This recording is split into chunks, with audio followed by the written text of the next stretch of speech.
Everyone, welcome. Good morning, good evening, good afternoon, wherever you're from right now. So here's Christina Mand-Lakhiani, co-founder of Mindvalley, and welcome to my Honest Conversations. And before I introduce my guests, we're going to have a very interesting conversation. I remember actually a while ago that conversation kept haunting me, so I'm excited to continue talking about this very interesting topic. So my guest today is Terri Cole. Welcome, Terri, to Mindvalley Honest Conversations. Why, thanks for having me. Thanks for joining me. And before we go into the conversation, and we are going to be talking today about codependent relationships and what's the difference between codependency and caring, and actually about boundaries. And boundaries was that conversation that I was alluding to that a few months ago. It just kept haunting me. Somehow it was so important. So I'm excited to continue the conversation. So before we go into the conversation, I just want to give a proper welcome to Terri and to introduce her to you, my guest, a little more officially. So Terri Cole is a licensed psychotherapist, global relationship and empowerment expert, and the author of Boundary Boss, the essential guide to talk true, be seen, and finally live free. For over 2 decades, Terri has worked with a diverse group of clients that includes everyone from stay-at-home moms to celebrities and Fortune 500 CEOs. She has a gift for making complex psychological concepts accessible and actionable so that clients and students achieve sustainable change. She inspires over 450,000, I was actually very tempted to say 500,000 people weekly through her blog, social media platforms, signature courses, and her popular podcast, The Terri Cole Show. So welcome, Terri, once again. God, I got confused in my computer. And welcome, everyone. So I guess without a lot of introduction, I want to start, like any proper scientific conversation should start with definitions. What does it mean to be in a codependent relationship? What is it? And a little bit of a context why I'm asking this, I feel that this word, being codependent, being in a codependent relationship, is becoming so frequently used, and very often when words are used indiscriminately, they start losing their meaning and start getting confusing, and sometimes even morph into something else. So I want us to be clear before we go into that, because I am afraid that this is one of those terms which is just on everybody's lips. I will agree that there's a lot of misinformation out there. And also there's a lot, because codependency is not a diagnosable mental health disorder. I think that a lot of therapists, people talk about it differently. Some people think that codependency can only exist between a narcissist and a codependent.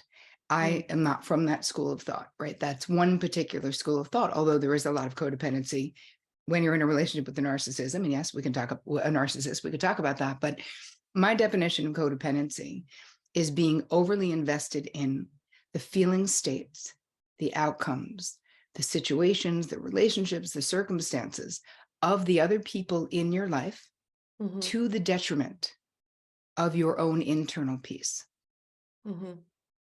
So it's this over involvement, feeling overly responsible for what's going on in someone else's life, feeling overly responsible for someone else's decisions, not wanting them to make a mistake, but feeling like their problem is actually your problem. And if we look at codependency, how do you know, right? How do you know? People, you guys who are live here right now, how do you know if the way you're relating is codependent? Well, I mean, part of it is if your best friend calls you with a crisis, I want to know how quickly their crisis becomes yours. We have to check our own urgency. Are we jumping into action and immediately giving suggestions and getting on Google and saying, I know a person, I'm going to call this doctor and I'm going to do this and I'm going to do that? Codependency is really, in some ways, it's us inserting ourselves in the middle of someone else's situation, whatever that situation might be. It's auto advice giving. It's feeling like we know what other people should be doing. in their life. And we will tell them, always being willing to help. But what at its base, and why I talk so much about codependency is because at its core, codependency is built on disordered boundaries. Mm-hmm. So there's no way to have this, there's no way to write this book and not talk about codependency, right? There's no way to teach people about boundaries and not talk about codependency, because it is incredibly common Mm-hmm. relating in our relationships in a codependent way. And I created a moniker, I coined a phrase, Mm-hmm. because in my own experience, Mm-hmm. I didn't identify as codependent, even though I was highly codependent, because I'm an incredibly capable Mm-hmm. person, right? And so what I noticed when I opened my private therapy practice, and then 2.5 decades in, is Mm-hmm. that I was attracting very similar clients to myself, right? It kind of like resonates with like, Yeah. so successful, capable, like get it done type of people. We don't identify. If I would say to my clients, like, hey, what you're describing is a codependent, Mm-hmm. that's a relational codependent thing that you're talking about, they would immediately be like, no. Yeah, because we Me? don't consider ourselves victims, obviously. Correct. And we don't consider ourselves dependent. We're like, dude, everyone's dependent on me. I'm making all the Mm-hmm. money. I'm making all the decisions. My family of origin comes to me. The family I created comes to me. Like, I'm the rock Mm-hmm. in all the systems I'm in. So what are you talking about? And I realized my clients don't know what codependency is. So Mm-hmm. I created a term, high functioning codependency, which is Right. actually the book I'm writing right now, which is coming out in 24, because Oh, this I'm is such, excited. I'd like to have yes, that. this is for you, my friend. And really for all of us who Mm-hmm. don't identify, right? When you think about, part of it is the old school definition of codependency. We all, those of us over a certain age, will think about Melody Beattie's seminal text, Codependent No More, Mm-hmm. which in the original text, there was a lot of, you're codependent if you're involved with an addict and you are enabling Mm-hmm. their addictive behavior, which is codependency. But that's not all that is codependency.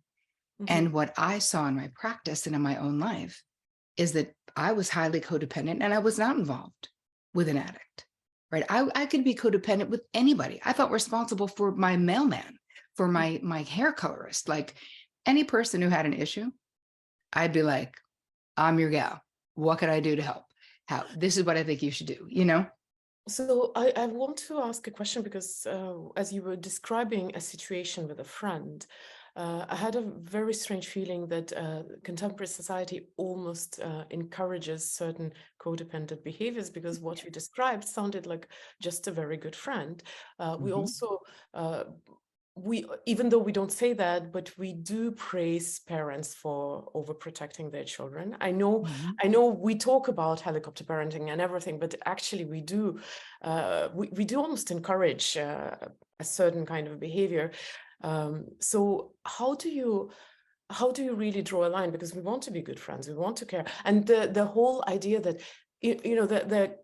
the group of people who identify themselves as highly empathetic people is also growing. It's like Yes. it's almost a badge of honor. Oh, I'm a very empathetic person, but that also Mhm. sounds in a description, in a way, what you're talking about right now. So where's that line between actually being a good person and being a Yep. codependent?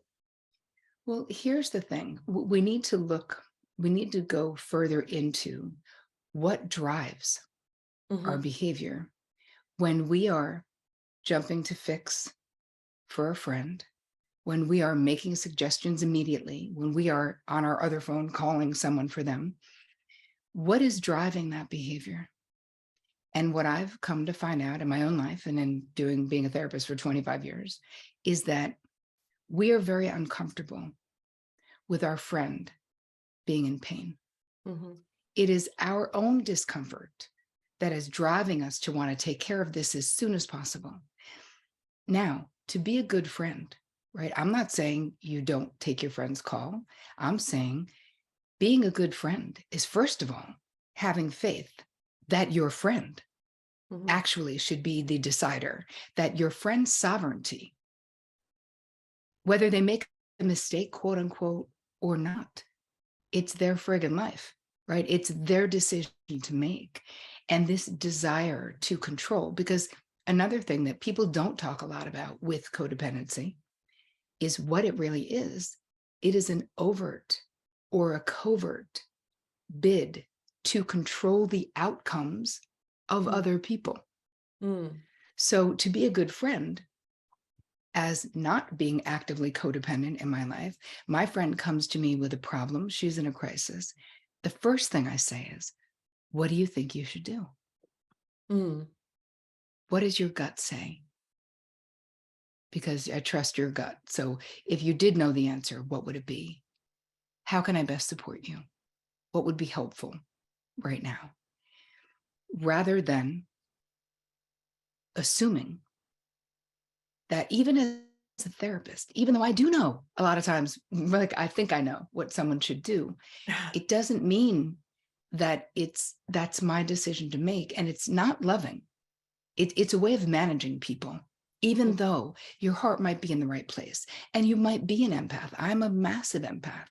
So we feel so deeply. And so tell me, you guys who are here, do you identify as being empathic, as she was saying before, right? Like, so when a friend has pain, like I feel that pain, I feel it in my own heart, in my own body, where you're like, oh, and what I've learned, right? So a lot of people are identifying with being empaths. Yes. And this is why having disordered boundaries and being an empath, a lot of times they go together, because we want to help. A lot of us are natural born healers, helpers, right? Probably many of you are in the healing arts. So why do you think I am a therapist? Trust me, there are all of these reasons why we really do want to help. But the thing that really opened my eyes to the difference of, it was like a painful therapeutic experience, right? Where I had a sister who was in a bad situation, and I could not stop thinking that situation she was in an abusive relationship. And I was doing everything in my power to try to get her out. Like I wanted her to leave. I was going to give money and do all the things. And I remember saying to my therapist, I don't know what I'm going to do. I was crying. And she was like, Tara, what do you mean? What you're going to do? And I'm like, well, I can't leave her in this situation. And she was like, all right, do you know what's going on? And I was like, obviously not. And she said, Tara, what makes you think you know what your sister needs to learn in this life and how she needs to learn it? And I was like, well, I think that we could both agree it doesn't have to be in an abusive relationship. And she was like, I cannot agree because I'm not God. I don't know. But your sister's on her own journey. You need to get boundaries. You don't want her talking to you about this abusive situation because it's so distressing to you. And I was like, but am I allowed to draw that boundary? I didn't know. I thought, am I a bad sister? And she said, of course you're allowed. And so I had a conversation with my sister saying, hey, I love you. And talking to you about this guy is so stressful to me. And it's dominating my mind. Like I'm obsessed. And I just want you to know, I can't really talk about it with you, but if you ever want to change your situation, I'm still your person. And like 9 months later, she called and was like, are you still my person? And I was like, I'm getting in my car. And she left, but she left of her own accord. And what happened was, instead of me being the hero of my sister's story, and I had been many times the hero in different family members' stories, that story got to be centered on her and her strength. And it wouldn't last if I, quote unquote, saved her anyway, right? It has to come from her. Yeah. And so she got to feel good about herself. She got to, and not because I allowed her to, because I finally got back on my own friggin' side of the street and realized that her life was not mine to manage. And whatever she needed to learn was hers to learn. And I appropriately supported her when she was ready to go. And I let her move into this little junky lake house that we had and made it nice for her and let her live there free for 2 years and helped her get on her feet in an appropriate way instead of driving the bus of her life because it's not mine to drive. So the follow-up question that I want to ask is, I know that our community particularly, I mean, I'm in personal growth and transformation industry, this idea that I want to help the world, or I want to make other people better. I'm trying to avoid to say the word fix other people. It's but this desire is pretty strong. I know how to live, so I obviously want to help the people in my life. So how do you actually step aside and let the people whom you love make mistakes and not feel like you're being selfish? I'm taking care of my well-being, because your sister maybe was understanding, but some family members actually want you to listen to their troubles morning till evening. So how do you reason with that feeling that maybe I'm just not being a good sister, a good mother, a good daughter, or? Well, first of all, that's a great question. But first of all, let's think about what happens when we let people toxically dump on us from morning till evening, talking about the same crap that they're not doing squat to change, and they feel so much better. They get off the phone and they're like, I'm just lighter. And you get off the phone and you feel like somebody just barfed toxic waste on you because they did. Yeah. So what is the benefit of being that kind of a receptacle? There isn't one, right? So part of it is, first of all, you're still coming from the point of view, my friend, where you're like letting them do it. You know, Christina, like you're kind of like, should we let them make mistakes? Who are you to stop them from making mistakes? How do you think you know? Just like I did. So trust me, dude, I'm not judging. I did it for years, but we don't know. Like I thought it was so clear cut, the sister situation. Anyone would agree that she cannot be in an abusive situation. That is wrong. And I am not a good sister if I'm not doing something to change it. And what I really got was that that was for my sister to change. So how can we appropriately support people? And this is the distinction between codependency and caring, right? Is how do we appropriately support? If you want to brainstorm ways to change your situation, I'm open for that. If you want to talk about the same thing we've been talking about for 4 years, that never changes, I have to say I'm unavailable to talk about that because I feel like I'm adding to it in a not good way. Nothing is changing. And I love you. And I'm sorry that you're in pain. But I have no doubt that you will figure it out. Because the truth is, you're the only one who can. And know that I care. I care that you're suffering. I love you. I don't want you to suffer. But I don't have the answers for you, even though I wish I did.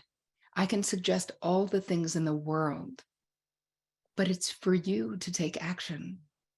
So the bottom line is, if you want to make a change, just kind of like what I said lovingly to my sister, I wasn't fully abandoning her. I was saying, if you ever really want to get out, I'm still your person. I was so psyched when she called. I couldn't wait to get in my car and go get her and help her get on her feet. But again, it was all about what she wanted to do, not what I thought she should do, right? She decided to go back to school, not because I thought it wasn't a good idea. You know, I was just supporting her being self-determined, because think about how self-determined you are in your life.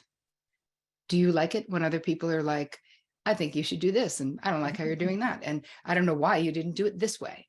When people are auto advice giving to you, do you like it? I don't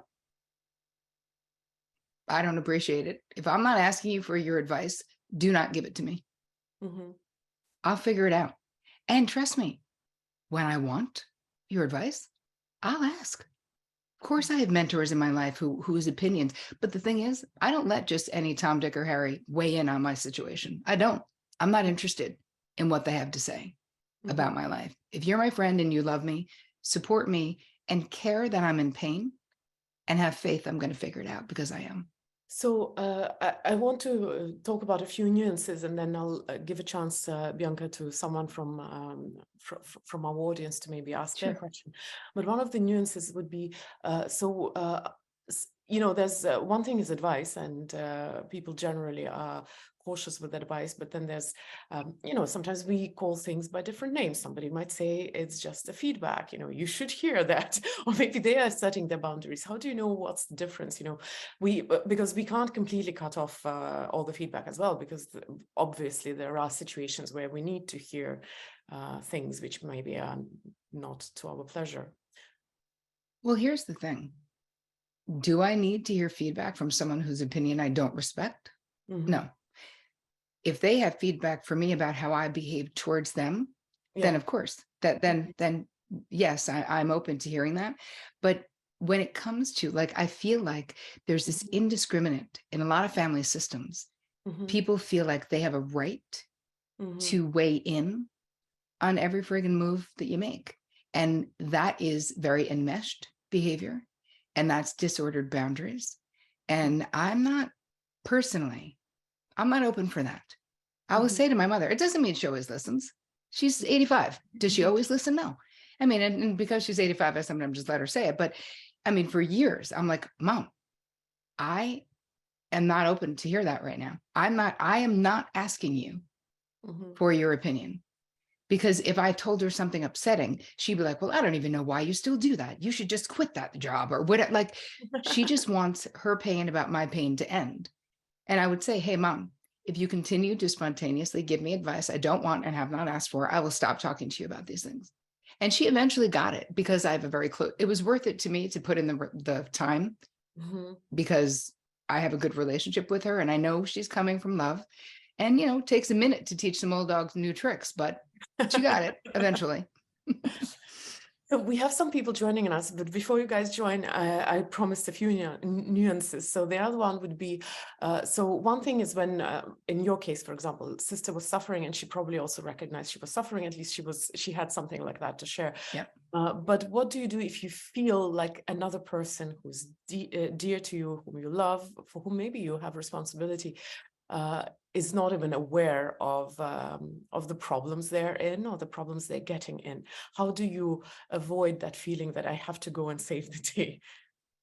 Well, part of it is you have to tend to your own anxiety. You have to tend to the child within you who is afraid that if you don't step up, then everything's going to fall apart, right? If someone is a grown adult and they're making bad decisions, if it's someone I love, let's say one of my nieces, I'll say, hey, I have a thought about what you just told me. Are you open to hearing it? Sometimes they are, sometimes they aren't, but I will ask permission. If I want to weigh in, if I have a concern, I'm not saying, it's not about saving the day though, right? It's about saying, hey, you've told me this, 3 stories about this new person you're dating. And in each of these stories, this person has talked to you in a way that made you feel bad. That is concerning to me. They'll take it, they won't take it. But I stop short of saying, you need to end that relationship with them, or I don't know why you're with someone who talks to you that way. I can observe and say, hey, this is what I'm observing, and it's concerning to me because I love you and I don't want someone treating you badly. And then you have to let the chips fall where they may. So I'm not saying, like, I feel like it's totally unrealistic to be like, never give anyone your opinion or advice, never tell anyone about your concerns. But what we want to stop is we want to stop auto advice giving.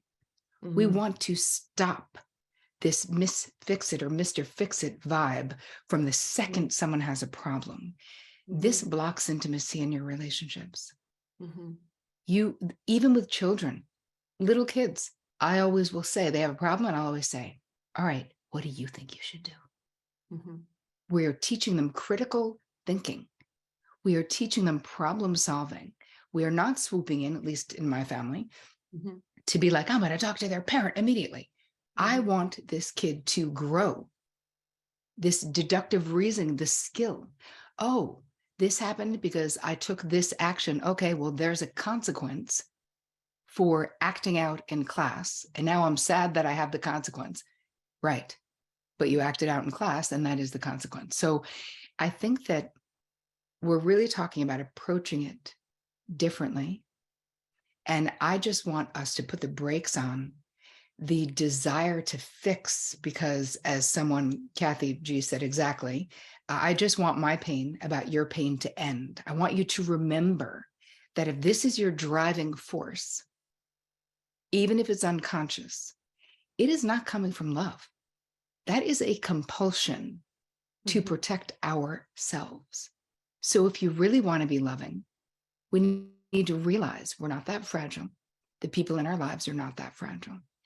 And that being able to tolerate people we love being in uncomfortable situations or being in pain, and asking them, how can I best support you?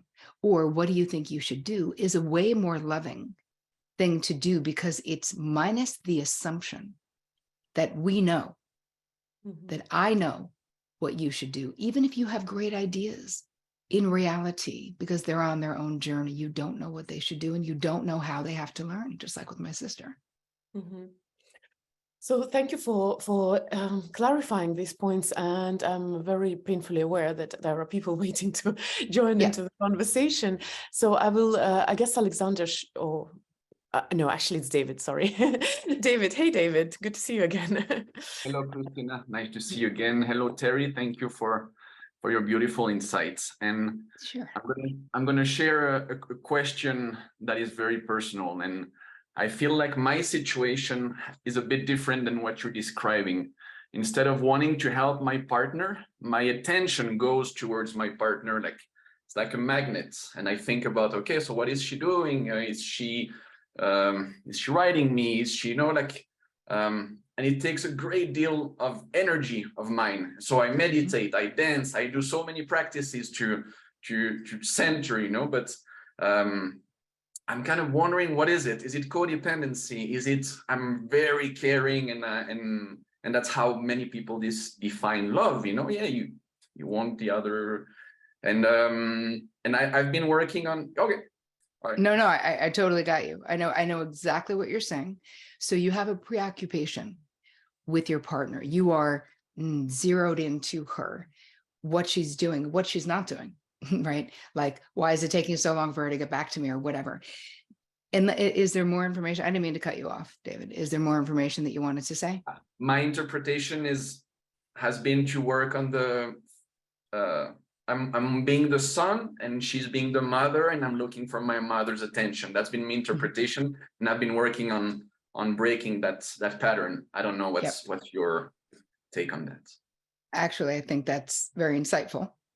And here's the thing with codependency, that yes, the preoccupation is a part of codependency too, but what you're describing just viscerally strikes me as being anxiously attached in relationships. Where, do you know about attachment theory? Okay. Absolutely. So where, so if we look at the description, it's where there is a preoccupation and there's a worry about, when we're anxiously attached, a lot of times it feels like other people don't want as much closeness as we do. Like, we need more closeness. And there's a sense of being in a state of longing. So part of what I would say about that is finding ways within your partnership to get your needs met. I love the idea of the pattern interruption that you described.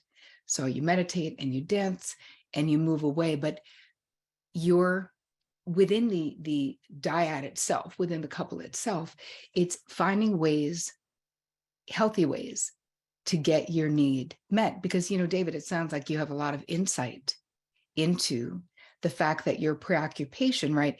You didn't tell us, I have a preoccupation with my partner because they're untrustworthy. I have a preoccupation with my partner because they've stepped out on me. You're literally owning your side of the street, saying, and I don't know if those things are true or not, but what the delivery sounded like is that that your preoccupation is your side of the street. And so you're managing it the best way that you can. But do you feel within the relationship considered, loved, cared about, important to your partner? Yes, very much. Amazing. So really how you're managing it is, in my estimation, is in a healthy way, because you're not blaming your partner for it. You understand it. But I would say potentially an action you might take is to seek for an original injury that you could potentially work on, because my feeling is, if you're continuing to suffer in this way, because it is suffering, right? The preoccupation takes bandwidth and it's exhausting. So if there is, I'm going to give you 3 questions that you can ask, and you guys can all use these questions.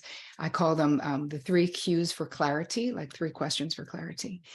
That when you're feeling this way, when you're in longing for your partner, who does your partner remind you of? Where have you felt like this before? And how or why is this behavioral dynamic, sort of that push-pull where you're wanting to go forward and almost feeling like the other person is stepping back? How is that familiar to you? Meaning, maybe you witnessed it. It could have been a dance between the adults in your life. Maybe you had that experience. Maybe you had an ambivalent, one of your adults in your life was ambivalent caretaker, or an absent or emotionally neglectful. There's all different things in childhood that could create this. But sometimes by asking those questions, we can really get to sort of the stickiness of the original injury and then do something to soothe that. The questions again are, who does this person remind me of? Where have I felt like this before? How or why is this behavioral dynamic familiar to me? And you may also ask, like another way of saying it is, when I'm in this dynamic with my partner, metaphorically, who do I become and who do they become? So you may become your 8-year-old self, and your partner may become your maternal impactor, your mother, the female adult in your life. Because all of that insight is something that you can work with to go, oh, there is still a stickiness or a charge in this. Maybe it's a mother wound or whatever. I hope that was helpful. Thank you so much, Terri. Anytime. Thank you, David, for joining and for sharing your situation, because it gave us the opportunity to hear those wonderful questions, which I think are very helpful.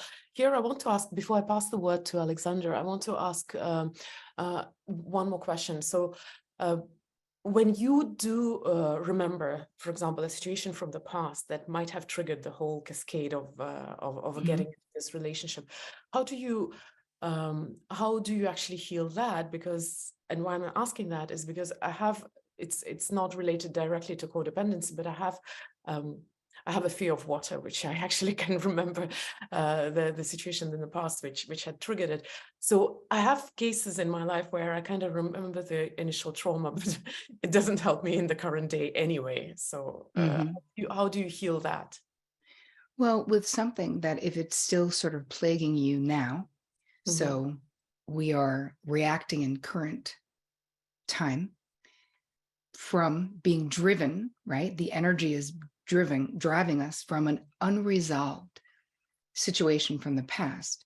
Because if it was resolved, you wouldn't still fear water. You might have trepidation, but it wouldn't be fear. Like listen, we have traumatic experiences in our life. And when they're processed, they become part of the unique tapestry of our life experience. So maybe there'll always be an indentation there, right? Like I had a very, emotionally distant father. So anytime I see something on TV with sweet and cozy fathers and daughters, that still chokes me up a little. There's still a little sadness there, but I'm not bawling my eyes out.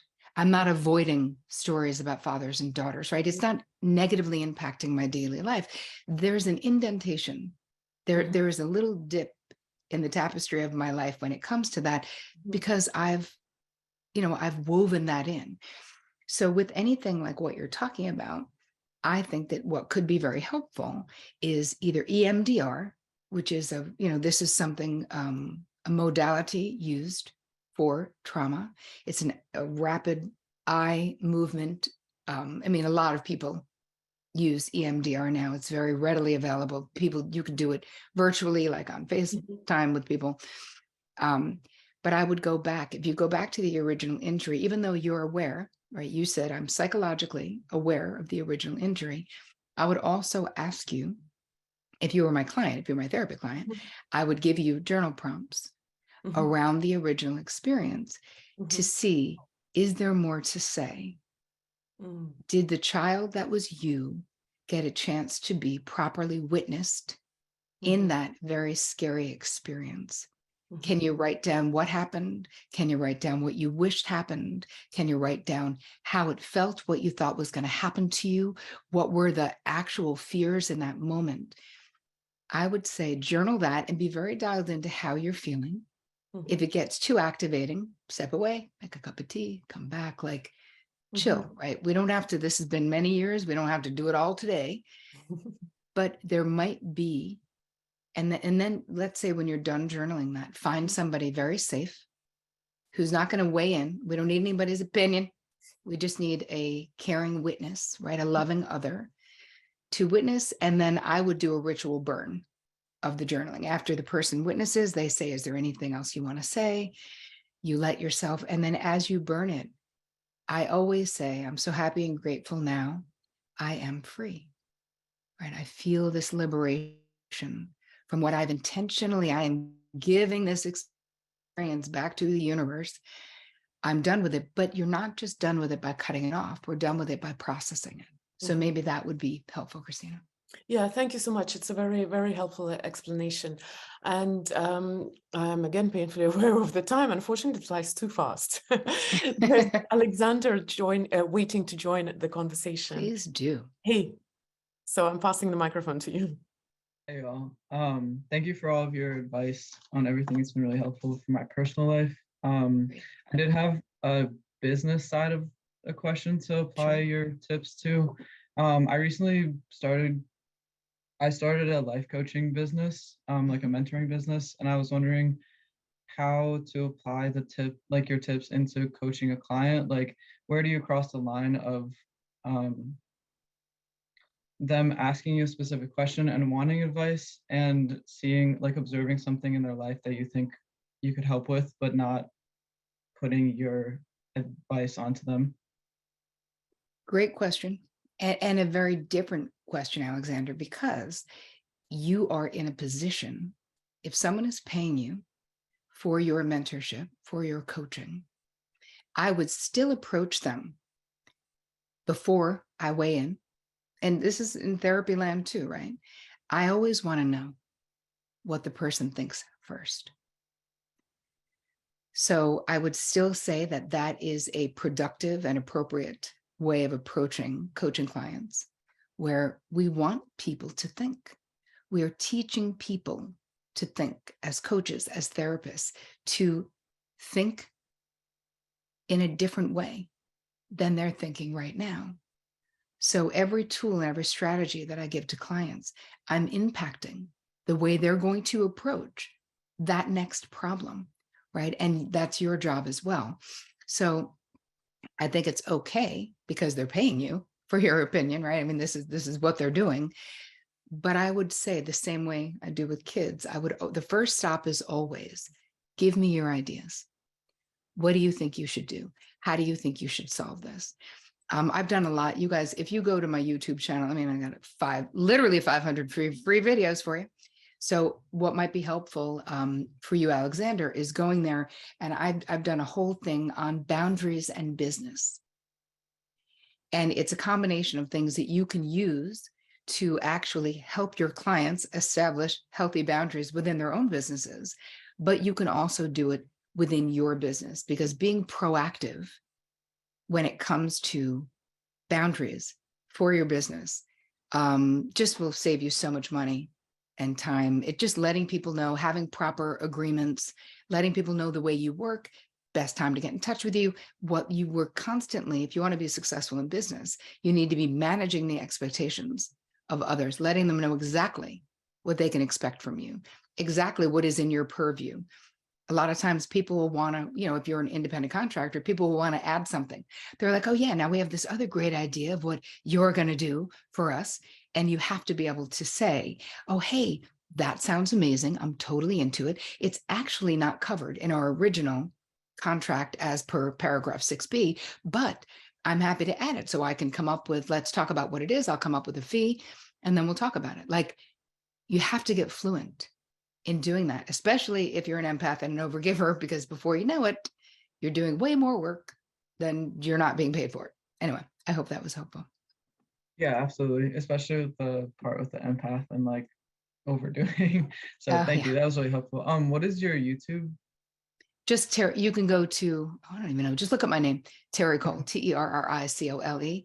I think it's called Real Love Revolution with Terri Cole. I don't even know what the YouTube channel is called, but if you look up my name, you're going to go to it and you're going to see 500 videos on everything. And then you can just search anything. And the 3 Qs, you guys who are interested in the questions, they're in there too. If you just write in 3 Qs, there will be like 10 videos that come up. Oh, thanks. That was very nice of you. Yeah, thanks for who put that in. Yes, I love it. Thank you. So efficient. This group is awesome. Yeah, we have amazing, amazing people. I really like our community, and thank you, Alexandra, for joining us. Yes. Bianca, I know that while we were talking, there were a few more questions that came in, and we still have a little time, so we can bring in someone else. Meanwhile, I want to ask a slightly different question: how to so part of this this conversation has been about setting boundaries, and I'm the kind of person that sometimes intimidates other people. And how do you know when you're going too far with setting boundaries? Because you may be just and fair and everything, but you also want to be somewhat approachable. And when do you know that it's okay? Maybe you need to chill, and maybe you should be a little less, less standoffish. I guess that's the best way I can ask this question. You're talking about, first of all, let's get clear about what disordered boundaries are, because I think that there is a misunderstanding that you can have healthy boundaries, of course, that's what we want. You can have boundaries that are too porous, which are too malleable, right? That's more like the peacekeeper, the chameleon, the pushover, basically. And then you have boundaries that are too rigid. Yeah. And that's like the ice queen or the loner, someone who is more likely to cut you off than tell you that you've done something to hurt their feelings, more likely to punish you with silence than tell you what the actual problem is. So a lot of times people think that someone with good boundaries is someone with rigid boundaries, my way or the highway. No, just saying no all the time, rejecting people, telling people their ideas are stupid or whatever. And that is not it. Someone who is saying my way or the highway, that is someone with rigid boundaries, because if you have healthy boundaries, there's a certain amount of flexibility in your ability to see it from someone else's point of view. So I think what you're asking is, there's 2 things. One is about tone, right? When being a confident woman, of course, some people are going to be intimidated by you, by me, by anyone who identifies as a confident woman. I'm very good at disarming people with humor, with my accessibility. And I'm so clear that we can always create boundaries with kindness.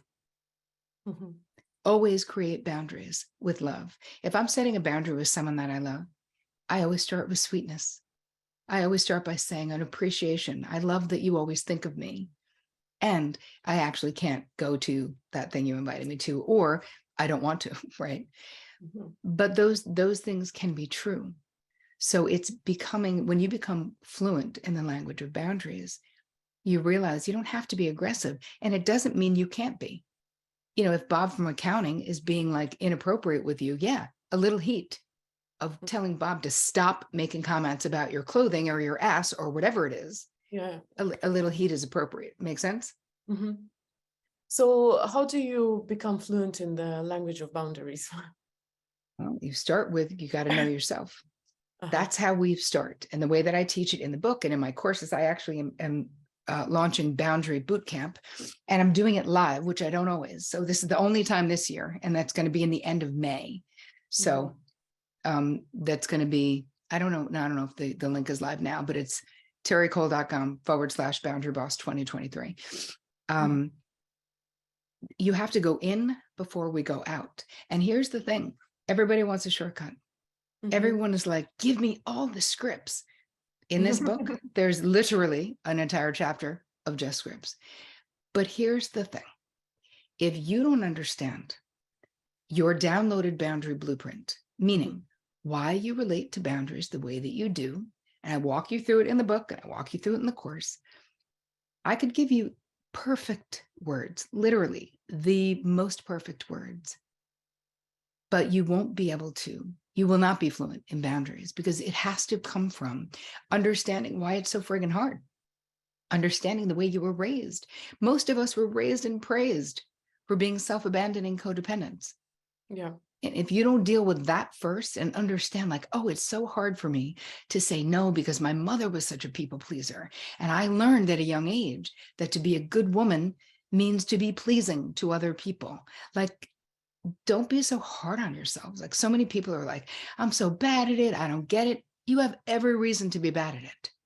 But to get good at it, you need to understand why you're bad at it and have like respect that, you know, and slowly we do it very slow. We start with low priority people, right? If you get the wrong lunch, send it back. If it's not the salad you ordered, send it back. Because most empaths are like, fine, I'll just eat it. Don't worry about it. Like, we start with low priority people because it can be threatening. And then we build our way up. And I will walk you through the process of doing a proactive boundary success plan where we consider all of these things first. We don't just blurt the words out to someone who we've never set a boundary with and expect them to be like, oh, that's amazing. You no longer want to do whatever? Awesome. I mean, maybe they'll do that, but it's less likely, you know? So I have to ask you now, because you've referred to the book and I can see it on the background.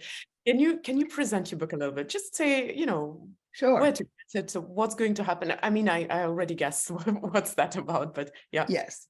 Well, the book you can get anywhere that fine books are sold, but I would say go to, once you get it, if you want to get, I created these really valuable bonuses to go with the book, and you can get them. And even if you already bought the book a long time ago, you can still go get the bonuses at boundarybossbook.com.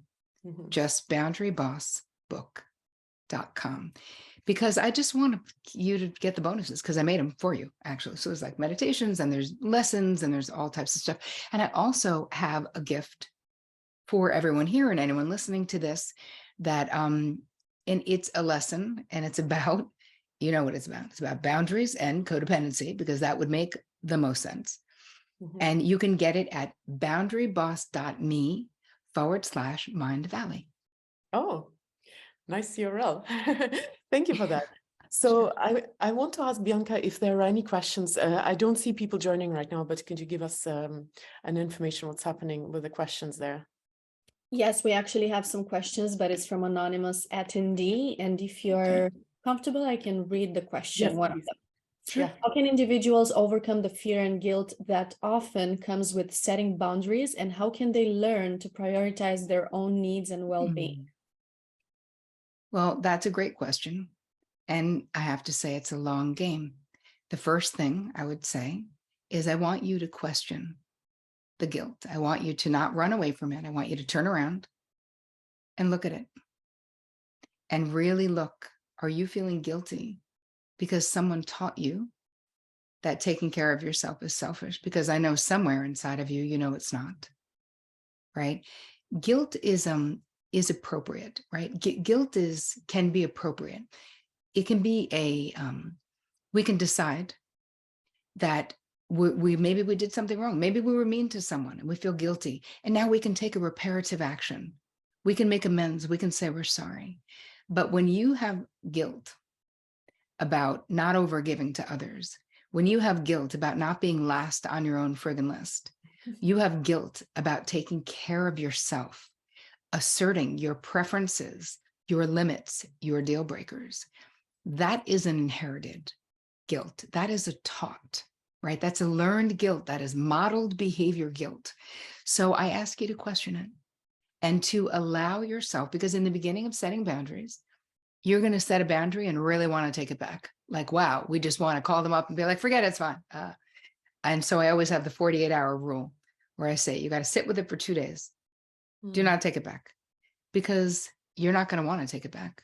Let that initial fear go away, distract yourself with stuff, go for a run, watch bad TV, whatever you need to do to allow yourself to stand firm with your boundary, with your preference, with the limit that you've set.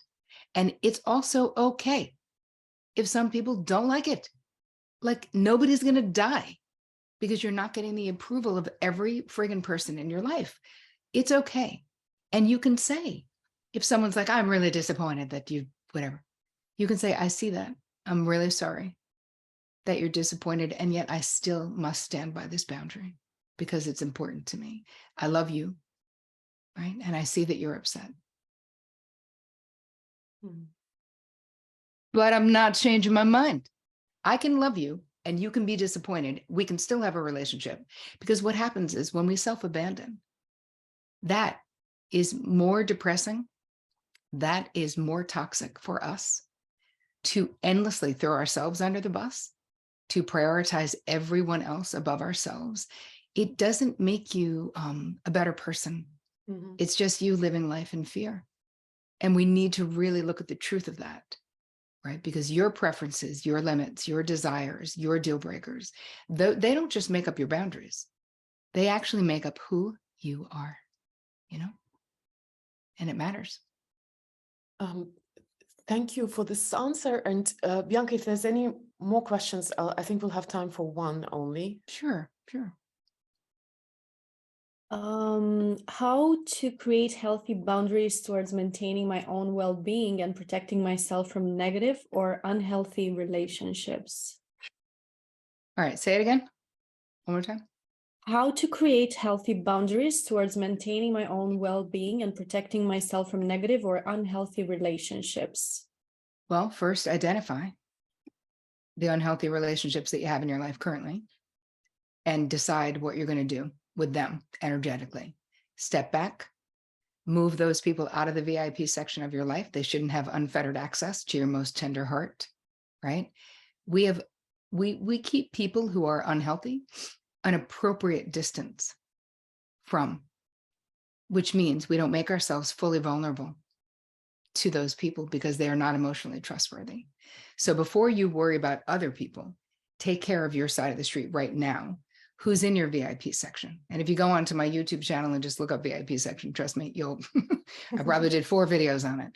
So that is the beginning of not finding yourself in toxic relationships, is starting to put limits on the access that those people have to you, slowly but surely. You don't have to have a big, huge conversation of like, we have to talk. No, just slowly but surely stop responding. Turn your phone off at night. Teach people that they're not getting an immediate answer from you, right? We've taught them, a lot of us, that they can. Now you're going to teach them something different. No, I'm not on my phone that much anymore. So it might take me a couple of days to get back. Too bad. You know why? Because it's your life and it's your decision to make.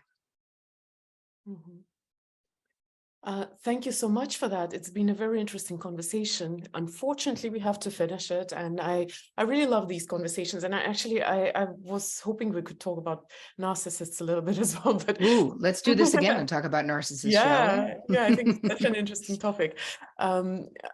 So yes, and so many questions that I still have, but the question then, the logical last question would be, so what can people who are right now here with us do next? What would you suggest? And of course, how to find you. We've already talked about that a little bit, but yeah, leave like maybe people with the best next step.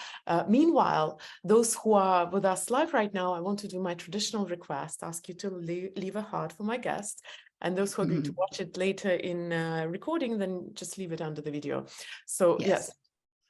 So what I would love all of you to do, and I'll leave you with this thought, is I want you to do a resentment inventory. It's very simple, because this is going to show you probably where you need better boundaries, where a boundary is being trampled on, where you need to speak up about something. So just don't feel guilty about doing it. You feel these feelings of resentment, and they're bad for you and they're bad for your relationship. So you're going to write down who it is, what the situation is, like what you're still holding on to it about, and then what boundary, what conversation do you need to have? What boundary needs to happen? You might be resentful because you're over giving to a sibling, and maybe you're watching their kids twice a week and it's too much.